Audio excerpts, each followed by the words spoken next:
So, we have already discussed that it is a logical contract between a company and policyholder. Contract, like kind of bond, company and policyholder. So, त्याचे काही components आहेत. First, policyholder, a person who buys the policy. Person म्हणजे तुम्ही स्वतः. और person जो कोणी असेल ज्याच्यासाठी तुम्ही पॉलिसी घेता तो पर्सन म्हणजे policy holder. While moving to the next point, premium, the payment made to insure. जी पेमेंट तुम्ही दर महिन्याला और पर्टिक्युलर टाइम स्लॉट जे असतील, मे बी 3 महिने असतील, 6 महिने असतील, त्या पॉलिसीच्या ज्या काही रिक्वायरमेंट्स आहेत त्या पॉलिसीच्या रिक्वायरमेंट नुसार जी काही पेमेंट तुम्ही करणार ती पेमेंट केली.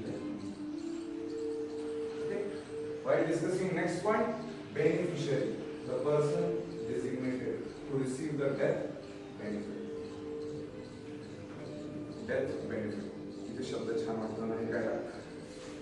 So, जेव्हा एखादा पॉलिसी होल्डर म्हणजे ज्याची पॉलिसी काढलेली आहे त्याची डेथ होते त्याच्यानंतर एक मागे पर्सन अलोकेट केलेला असतो ज्या पर्सनला त्या पॉलिसीचे काही बेनिफिट. Sometimes the amount असते, sometimes the काही recovery असते. So certainly death benefit म्हणजे amount जी तुम्हाला भेटते. So beneficiary या वर्डवर आपण वापस येऊ. So तो पर्सन ज्याला ती अमाउंट भेटते त्याच्यात काही लिमिटेशन्स नाही आहेत की तो पर्सन तुमचा फ्रेंडच असला पाहिजे, पॅरेंटच असले पाहिजे, बहीण भाऊ, तुम्ही कोणालाही बेनिफिशियरी म्हणून अलोकेट करू शकता. क्लियर? सम अश्योर्ड, जेव्हा बेनिफिट शब्द येतो तेव्हा काहीतरी भेटतंय. So while diving down to the sum assured, the guaranteed amount payable on death or maturity. Maturity third याच्यावर आपण डिस्कस केलं डेथ आणि इथे मॅच्युरिटी. ओके, सो ते मी पुढे कव्हर करेन. अशी अमाउंट जी त्या बेनिफिशियरी पर्सनला भेटेल जेव्हा तो पर्टिक्युलर पॉलिसी ती मॅच्युअर होईल or a particular person is dead. Clear? Next point. Types. दरवेळेस असं नसतं की पर्सन गेल्यावरच इन्शुरन्स तुम्हाला भेटेल. प्रत्येक इन्शुरन्सचे टाइप्स असतात. 3 टाइप्स आपण इथे बघणार आहे. Term insurance, money back insurance, disability rider.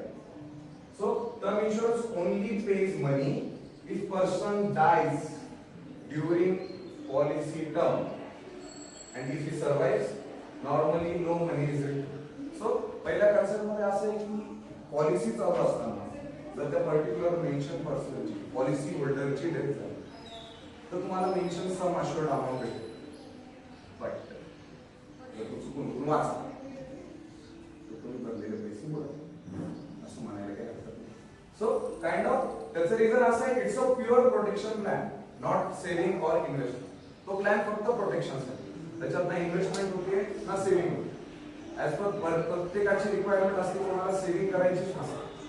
So त्याच्यासाठी हा money back policy. Money back policy pays regular amount during the policy terms. Pays regular amount जसं मी स्टार्टिंगला सांगितलं की तुम्ही 3 महिन्यानंतर काही प्रीमियम भरता तसंच काही टाइम स्लॉट नंतर तुम्हाला एक particular amount.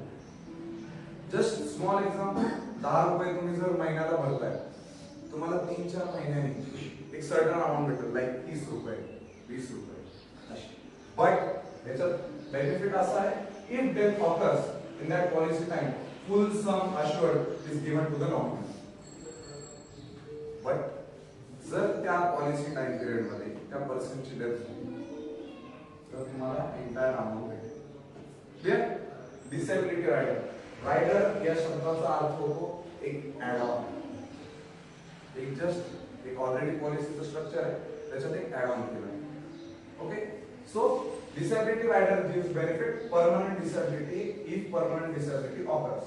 It is an add on to base life insurance policy.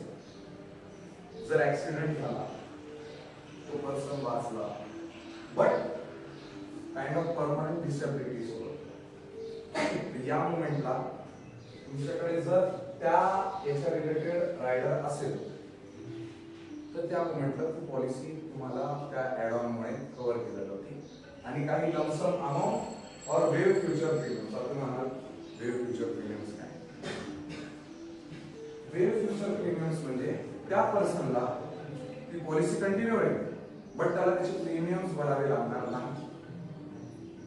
So disability riders हे तीन बेस्ट एक्झाम्पल्स आहेत. टर्म इन्शुरन्स साठी LIC टेक काम, मनी बॅक साठी HDFC लाईफ संचय प्लस आणि रायडर डिसॅबिलिटी साठी ICICI पोटेन्शियल आय प्रोटेक्शन.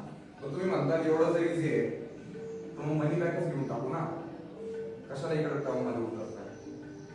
गरजच नाही, दोन्हीकडे सेम प्रॉफिट आहे. बट एक 3 लिटरचा शब्द येतो मध्ये बट. या लेटरमुळे इथे प्युअर प्रोटेक्शन बट मोठी अमाउंट भेटली, क्रोड्स मध्ये, लॅक्स मध्ये आणि कमी प्रीमियम. इथे तुम्हाला प्रॉफिट त्या मानाने कमी भेटेल काइंड ऑफ, कारण की ते सेव्हिंग्स या शब्दाशी डील करतात. त्याच्यामुळे ते एवढं पण सोपं नाही, बट ज्याची त्याची पर्सनल चॉईस. ओके, क्लिअर की नाही? नेक्स्ट स्लाइड साठी I will call my friend Ganesh.